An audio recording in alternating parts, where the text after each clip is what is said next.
Hello guys, welcome back to my channel. বরাবরের মতোই ফিরে এলাম নতুন একটি রেসিপি নিয়ে। আমার আজকের রেসিপি গাজরের হালুয়া, বা এটাকে আপনারা শাহী গাজরের হালুয়াও বলতে পারেন।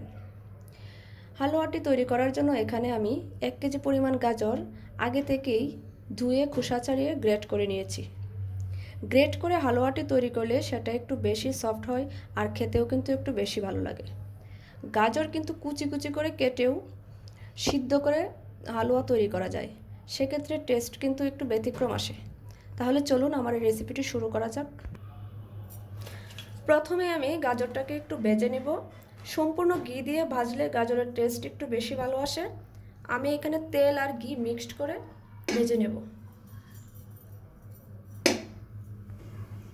এজন্য আমি দিয়ে দিব তেজপাতা, দারুচিনি, এলাচ।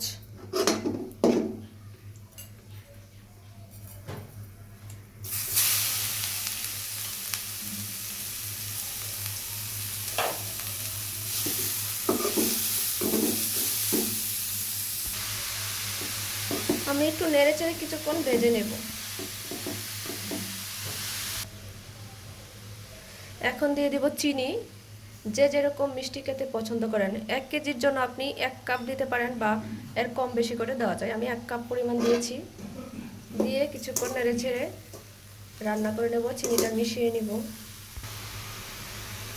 চিনি দিয়ে অনেকক্ষণ ভেজে নিয়েছি, গাজরটা প্রায় সিদ্ধ হয়ে গেছে। এখন আমি লিকুইড দুধ অ্যাড করে দিব। আমি দুধ আগে থেকেই জাল দিয়ে ঘন করে রেখেছি।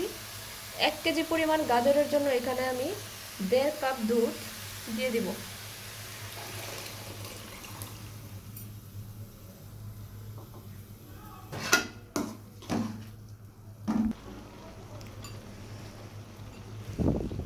এখানে আমি দিয়ে দিব কাঠবাদাম, কাজু বাদাম আর কিশমিশ।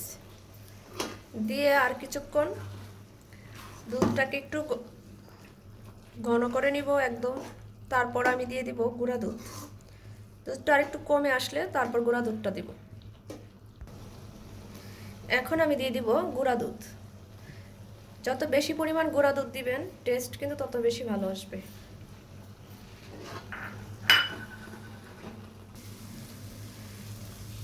হালুয়াটা তৈরি হয়ে গেছে, এবার আমি ঘি দিয়ে নামিয়ে পরিবেশন করব।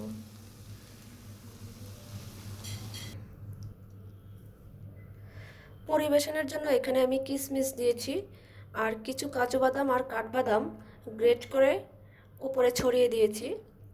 আমার রেসিপিটি কেমন হয়েছে কমেন্ট বক্সে জানাবেন। আর এইরকম নিত্য নতুন রেসিপি পেতে চ্যানেলটি সাবস্ক্রাইব করে পাশে থাকা বেল আইকনটি প্রেস করে দিন।